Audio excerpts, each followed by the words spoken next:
We talked to the founder of Reel, Darren Oyakan, a 20-year-old digital marketing veteran, to learn how he decided to choose bamboo as a sustainable raw material to make toilet paper and what were the options that he had before he arrived at bamboo. Reel is committed to giving back by building toilets in Ghana and Haiti and empowering women. Darren and his team strive to become a circular design business and at the same time create an aesthetically pleasing product. Bamboo grows without having to be replanted. It takes trees up to 10 years to grow. Bamboo grows 3 feet in 24 hours, so you can essentially replenish or be able to reharvest every 3 months. It's a lot more sustainable. It's less harmful on the environment. Welcome to Mindful Businesses, presented by Sarani, and I'm your host, Vidya Iyer. In our podcast, we bring to you brands which are mindful in their practices and processes. A mindful business adopts and employs sustainable social, economic, and environmental practices. Today, we have with us Darren Oyakan, founder and CMO of Reel, bamboo toilet paper that does good. Welcome, Darren. Thank you so much for having me. It's a pleasure to be on your podcast. So tell me a little bit about yourself. It's always a tough question to answer, being someone who doesn't like talking much about myself, but I am a first-generation Nigerian American, 20-year veteran of digital marketing. I'm a digital native. My entire career has been online, studying brands, working at agencies, just really trying to promote things online. In the last 5 years or so, made a conscious decision to only focus on things that are actually very beneficial to people. So my personal motto being to try to create digital experiences and products that have a positive impact on people's lives. So that's the ethos. That's the purpose I try to live every day. Tell us what is so special about Reel's toilet paper? Reel is bamboo-based toilet paper. Most traditional toilet paper is made from virgin tree pulp. So essentially trees are cut down and used in the manufacturing process for something that we essentially use to wipe our butt. It's clearly not sustainable. We all know that consumer push for sustainability in manufacturing. We wanted to create or bring to market a product that consumers could use without being harmful to the environment. When we looked at the different alternative fibers that could be used to create toilet paper, we settled on bamboo because of some of the natural features. It's a strong yet soft fiber. What were the alternate fibers that you... Some of the things we looked at were hemp, and they're byproducts of things like wheat and sugarcane. But we just felt bamboo was a lot more sustainable and it was a lot more scalable in terms of accessibility to raw materials and things of that nature. So how different is the process of making toilet paper with bamboo versus virgin tree pulp? Well, it's definitely a lot more efficient making bamboo in terms of it requires 30% less water to actually manufacture bamboo than tree-based toilet paper. And bamboo grows without having to be replanted. It takes trees up to 10 years to grow. Bamboo grows 3 feet in 24 hours. So you can essentially replenish or be able to reharvest every 3 months. It's a lot more sustainable. It's less harmful on the environment. It takes less resources to kind of use that as the raw material for making toilet paper. So what about the people who say that, well, manufacturers who use trees, they actually replant trees in its place? So what's the big deal? You are getting a product which is made of paper, which people are used to, and the trees will grow back in some time. What do you tell consumers who think there's not that much of a problem? I think there's truth to that, but that's only more of a recent phenomenon. And I'm glad to see that a lot of the traditional manufacturers are starting to work on how they can be carbon neutral or reduce their carbon footprint by replanting trees when they use trees for making their paper products. But the reality is it still takes a long time for trees to grow. And the process of converting trees into paper is a lot more energy intensive than using bamboo. So that still remains a fact. So bamboo and paper, both are cellulose? The paper is pulp and... it's the same process. Both are turned into pulp, and then they go through the same process of... they use different machines, obviously, but they go through the same. The bamboo is turned into pulp, the trees are turned into pulp, and then that's eventually what is used to create the paper at the different paper mills. Are there any chemicals used in the process of making bamboo paper, or are they similar chemicals used, or are there no chemicals used? One of the sites that I looked online, it seemed to say that there are far less chemicals used in the process of creating toilet paper with bamboo. There generally is, but then again, it depends on what the finished product is. Generally speaking, there's less chemicals used because, again, depending on if it's a natural finish or if the eventual product is bleached. But then there are things like natural bleaching agents that are not as harmful, but generally speaking, bamboo has less BPA. So from a sustainability perspective, what we mostly compare to is recycled paper, but recycled paper is made from typically processed paper, which does contain chemicals and can be harmful. I can speak specifically for ours. There's definitely a lot less chemicals used in that process. So you're talking about the recycled paper, right? Correct. That's generally what consumers compare us to. Most people who end up buying real or kind of start with real if people who are sustainability focused or eco-conscious, and they've tried recycled paper and they found, the experience, one, it's a lot rougher than bamboo paper, even tree-based paper, but also the chemicals from the recycling process or just from the original paper had prints on it or other chemicals that cannot be removed during the recycling process. So those things kind of stay within the paper itself. So even though the intention is great, it does create a situation where there are products out there that have chemical and could potentially be harmful to someone who might be allergic to some of those chemicals. Give our listeners a visual. I'm walking through these bamboo forests, and then give us your process. That's gonna be a tough one for me to answer for you. The best I can do is there's protected, much like the tree farms now, they're protected bamboo forests in Southeast China, which is where our bamboo paper comes from. And they go through the same process. The stalks are cut down. It's pulped in a commercial facility that is then it's turned into pulp that is run and sheets of paper are created, and then it's cut up into different things. Ours is 3-ply, so it's stronger and softer. The softness of toilet paper comes from the fact that, the more sheets you have, the softer it feels. Ours is generally softer than 1 or 2-ply toilet paper because of how it's pressed together. The way we kind of press it together makes it very strong so it doesn't fall apart while it's being used, which is one of the top benefits our customers have kind of relayed to us, that they really like the fact that they trust that it's not going to leave anything behind, and they end up having to use fewer sheets because they don't have to use as much. So we are recording on February 10th, and the coronavirus is in all the provinces in China. Has that affected your raw material and finished products supply? It hasn't, because none of our manufacturing process is close to Wuhan, but the entirety of China is, the manufacturing sector has been affected right now. The timing also is not great. Currently, Chinese New Year, which was extended.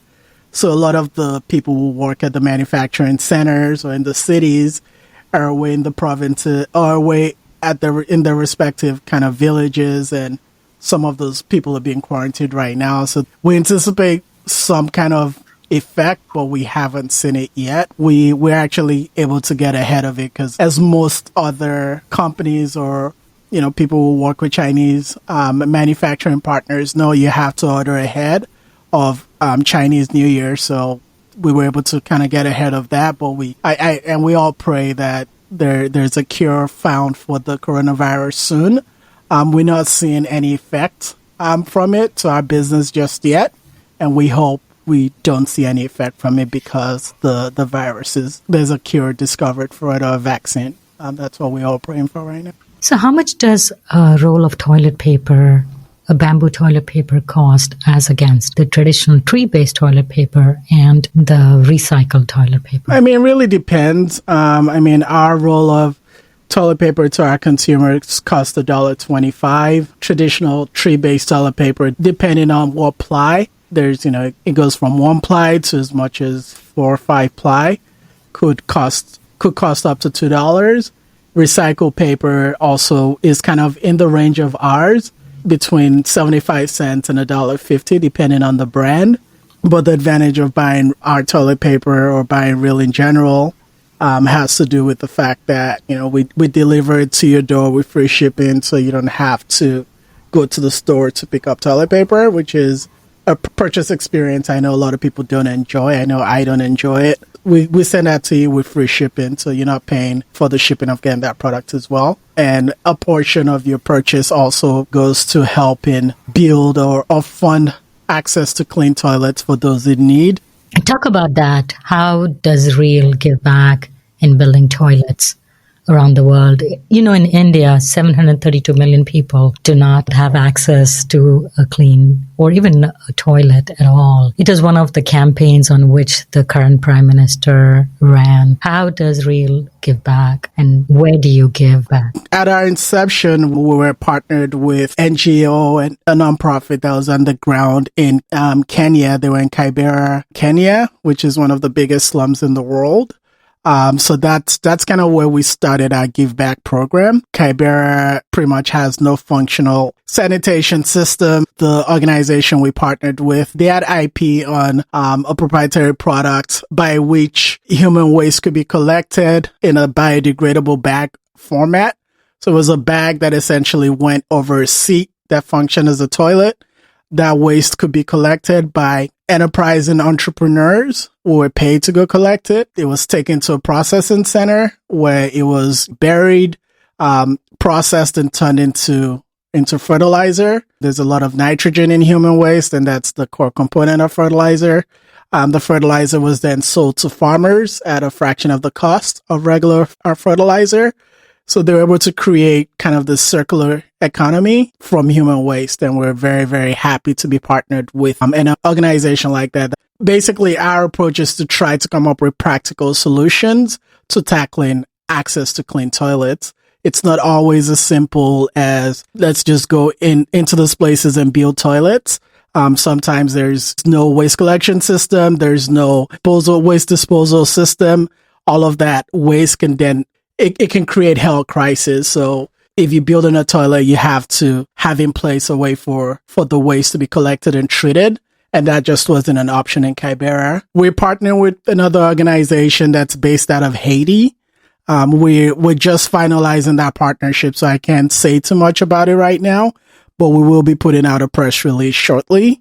Once all of that is finalized, we're really excited about what they're doing as well. And they have a very cool and innovative approach to providing access to clean toilets as well. And we're very excited to share their story, their mission. So all in all, our approach is to try to partner with an organization or organizations that are taking a practical approach to tackling this issue of lack of access to clean toilets. So how many people do not have an access to, forget about clean, just a proper toilet, a flushable toilet worldwide? And what is your target? How many do you think? I think it's something like over 1 billion people defecate outside. So that's something like 2.4 billion people don't have access to a clean toilet worldwide. So, we're brand new startup trying to do our part to tackle that, make as much dent as we can. And as we grow, continue to work with organizations that are actually on the ground doing good work. Mm-hmm. Our aspiration is to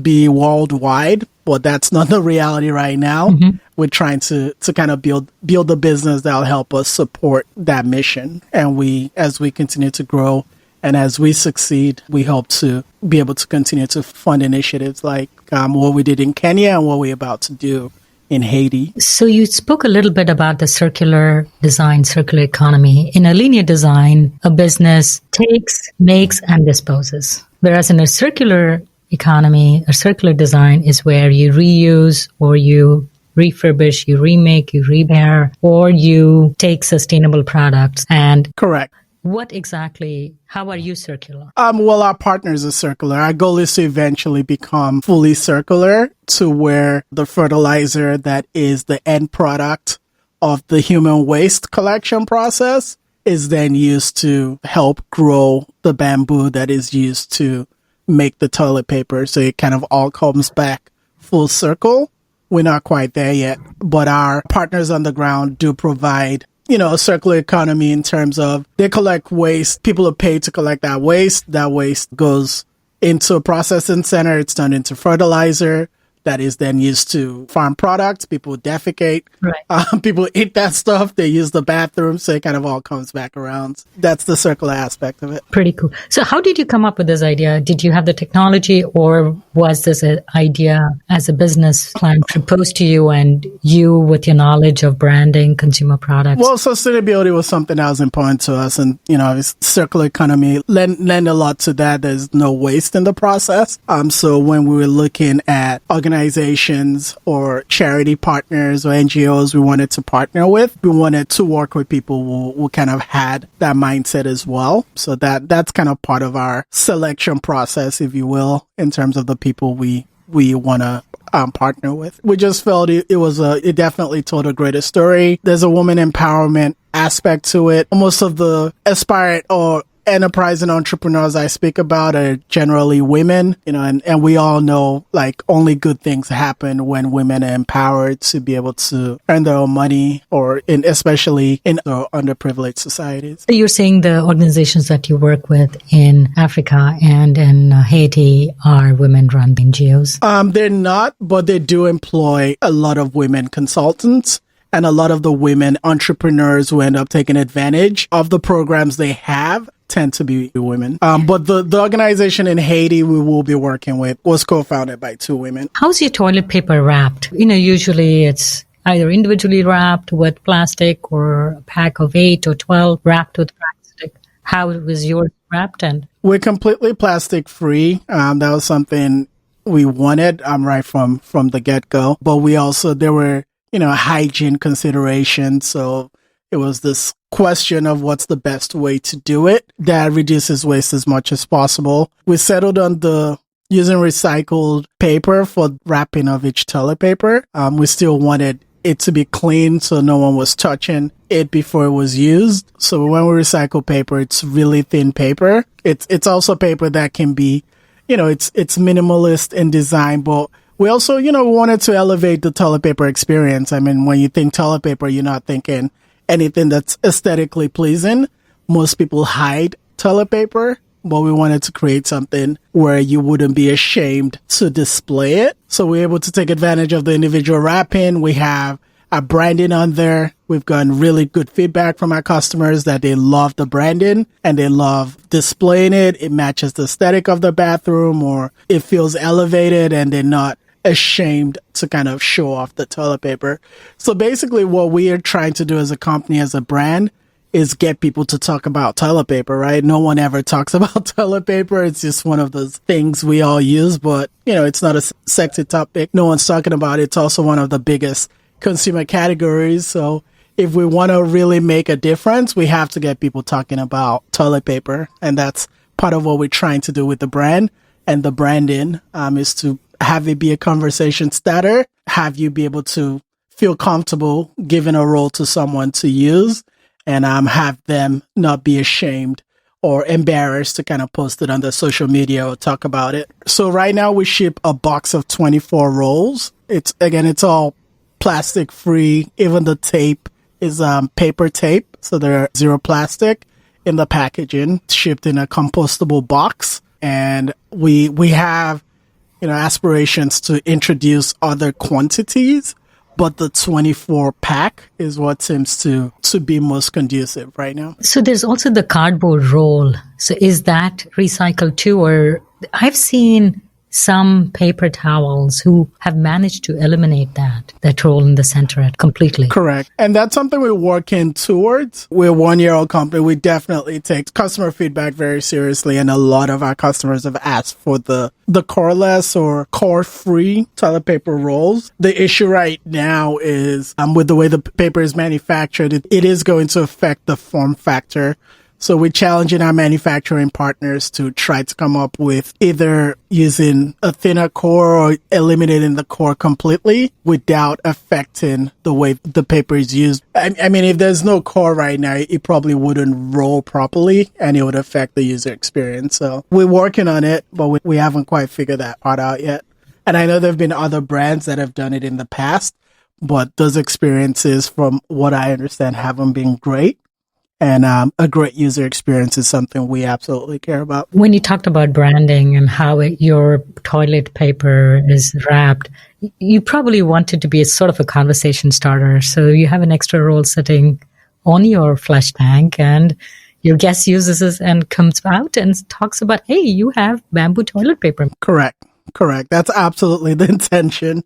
It's for people to say, oh, I like this, or even the logo, like, oh, I really like what they did with the logo. It's actually a roll of toilet paper. So, I mean, every part of it was, intentionally designed. There's a little story on the wrapping as well that kind of tells the mission of Real.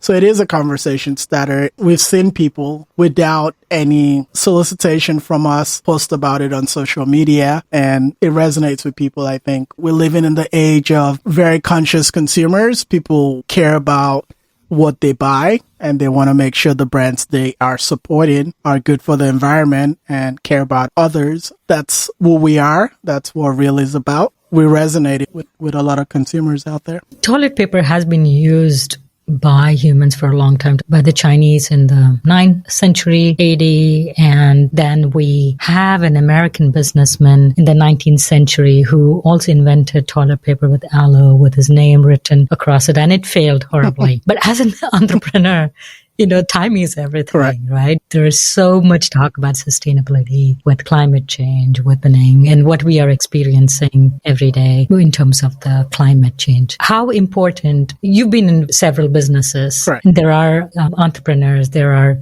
small business owners who are starting their business. How important is timing, and how do you judge is now the right time? I think timing is absolutely everything.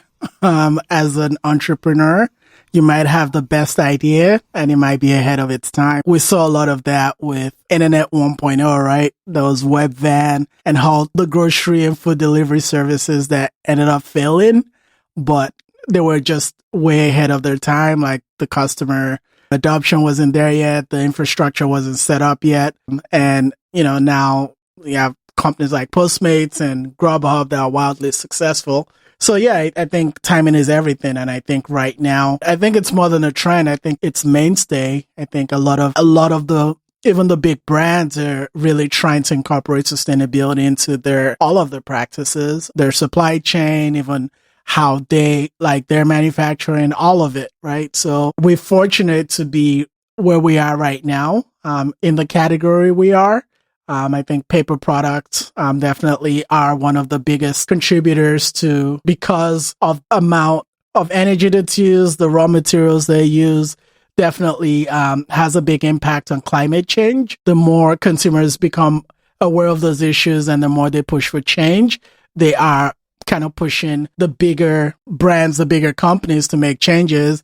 And then brands like ourselves are kind of starting out with all of that information at hand and really building our brand from the ground up, with that being the core of the brand. So we're not trying to add to it. It's what we are, right? Like sustainability is at our core. Give back is at our core. So those are, I think we're part of a movement of what I like to call brands with a heart. So brands that do good for the world and also give back, right?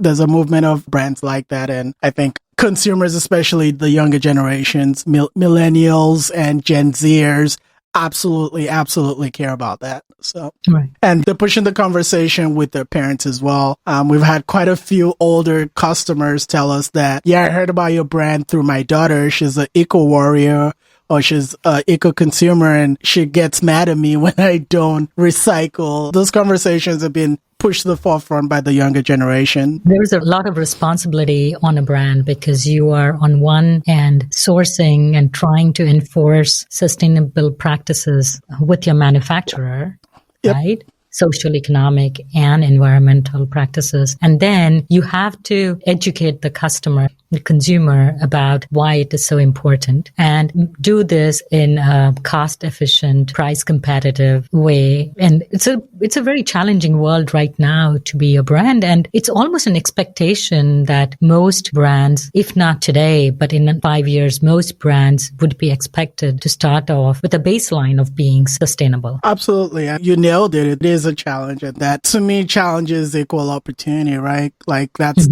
what we have to figure out is how can we, and I think as consumers push for it more, than the cost and the pricing comes down. Because I think that a lot of people will want to be eco-friendly and purchase sustainability products. But the reality is, for the most part, those products end up being more expensive than traditional products. They're for a variety of reasons, right? Sometimes it's just the fact that using sustainable raw material or sustainable packaging just tends to be more expensive. There's a subset of consumers that are perfectly okay paying the premium, but the majority of consumers just cannot afford to, right? So the business challenge then becomes, if sustainable toilet paper was priced same as traditional toilet paper will probably go out of business very quickly. Because I think a lot of people care, right? But at the end of the day, the price still is one of the top reasons people purchase, right? Like if they can't afford it, they're not going to buy it. So that's the business challenge, is how can we create sustainable products that are affordable? And that's what we work on from a business perspective every day, is how can we make this more affordable, more accessible? There are going to be people who have high household incomes that who can afford to pay the premium price, but we're not going to move the dial if it's not, in terms of sustainability, if it's not something that's accessible to everyone. That's our business challenge that we're trying to kind of solve for. Your buying model is a subscription model, so I cannot go to Walmart or... Well, we started off as a subscription model. We're a very customer-centric business, so we listen to customer feedback. That's one of the beauties of being a startup, right? Is you can be flexible, you can pivot, you can adapt to what consumers are telling you. So we started off as a subscription-only business, but the data and the feedback we received from customers was, again, because this is a product most people don't think about, a lot of people actually don't know how much toilet paper they use in a month. It's just something they buy when they're almost out. So it was a bit challenging for them to estimate what the delivery frequency they should receive 24 rolls was. So basically, the data kind of suggested that we should allow people to also be able to buy a la carte, so buy as often as they want. So we introduced a single purchase option on the website as well, so you can actually purchase Reel without a subscription. We're also looking at getting into, again, meeting people where they are, being on Amazon and other marketplaces like that where consumers shop for toilet paper. And in 2021, or maybe sooner, get into retail. So starting with the smaller natural grocers and eventually the big box retailers. So, our goal is to be everywhere people are. Obviously, we want more people to subscribe with Reel, but we understand that's not always a preference for everyone. So we want to meet them where they are and make Reel accessible to them. The whole marketing and branding world has changed topsy-turvy since Instagram and Facebook has come into the whole marketing marketplace. You've been around for 20 years. You probably have seen these changes. What is one striking change, which is a challenge as a business? From a marketing perspective, it's a gift and a curse, right? Basically, back in the day, not to date myself, but when I started, the media costs were a little bit flatter. So you knew what you were paying and you could kind of optimize for it. For example, you're paying a $5 CPM.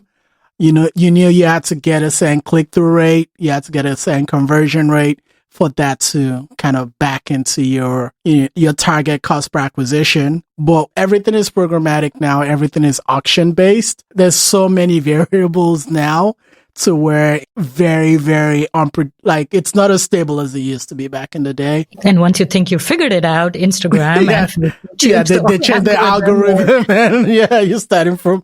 I mean, back then there were only a handful of variables, right? This is the CPM. So you knew what click-through rate you had to back into, but now there's competitors coming in. It's just crazy now. So it makes it very challenging. But I've always been a big believer in having a diversified media mix. So never being completely reliant on any one channel. I've seen and I've made the mistake of in the past as well of building businesses on Facebook. And then, something changes and you're like, what am I supposed to do now? So, try to be as diverse as possible. Not just paid social, but paid search, native, podcast where it makes sense, affiliates, some programmatic. My belief is, constantly testing and also looking for opportunities where it's not as crowded. To give a rough estimate, how many toilets do you think Reel has built since its inception? I mean, so far we've been able to provide access to clean toilets for over 22,000 households worldwide, and we're hoping to continue to kind of drive that and provide access to more people. It's a small dent in the 2.4 billion people, but Reel and other brands like Reel and other people trying to tackle this problem absolutely matter. You can support that effort by purchasing Reel, or you can go support any of those NGOs. They're always open to receiving contributions and donations. But we're doing what we can on our end to make a difference, and we'll continue to do it. Thank you, Darren, for coming on our show, and wishing you all the best in your ventures.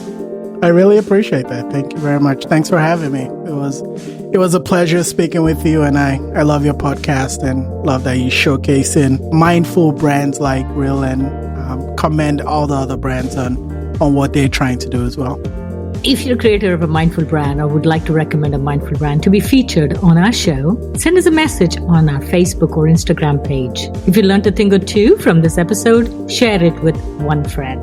We recorded this podcast in Lafayette, Indiana. Tatum Gale composed the music for this podcast. This is Vidya Iyer with Mindful Businesses.